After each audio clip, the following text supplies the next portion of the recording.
2 недели по хаваријата на трансформаторот на третиот блок во Рек Битола, раководството на комбинатот се уште нема распишано тендер за набавка на уништените делови. Станува збор за опрема која чини помалку од 100.000 евра, но процесот на изработка и достава е долг, бидејќи ги нема на залиха. Во хаваријата која се случи на 5 ноември беа уништени проводните изолатори и одводниците на трансформаторот. Слична хаварија на истиот трансформатор се случи во август годинава. Според надлежните, причина за двете хаварии е зголемување на напонот во мрежата. Уште при првиот дефект во август беше укажано дека напонското ниво на енергетската мрежа не е 400 киловолти, туку 420 до 425 киловолти, со што е намалена сигурноста на самата мрежа, а со тоа и на трансформаторот. Истиот е стар 35 години и е проектиран за напонско ниво од 400 киловолти. Ова зголемено напонско ниво беше директна причина за хаваријата. Меѓутоа, според информациите на Телма, трансформаторот кој е произведен во 1987 година во Раде Кончар е проектиран токму за 425 киловолти, па нејасно е зошто од раководството на комбинатот манипулираат со бројките во официјалниот одговор. Нејасно е и зошто раководството на Рек Битола превентивно не извршило набавка на овие заменливи делови од трансформаторот по хаваријата која се случи во август и кога при проверката е утврдено дека проводните изолатори се лоши.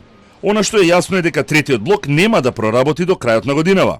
До сега одговорност за хавариите во комбинатот не понесе никој.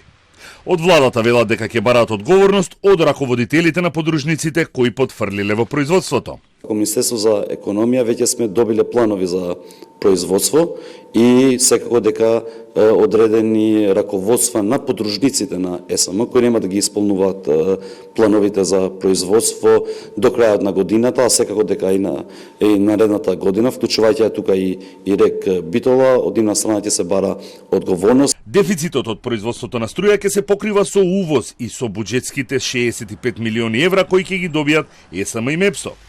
Колку се тоа ќе се одрази врз цената на струјата, засега никој не може да предвиди.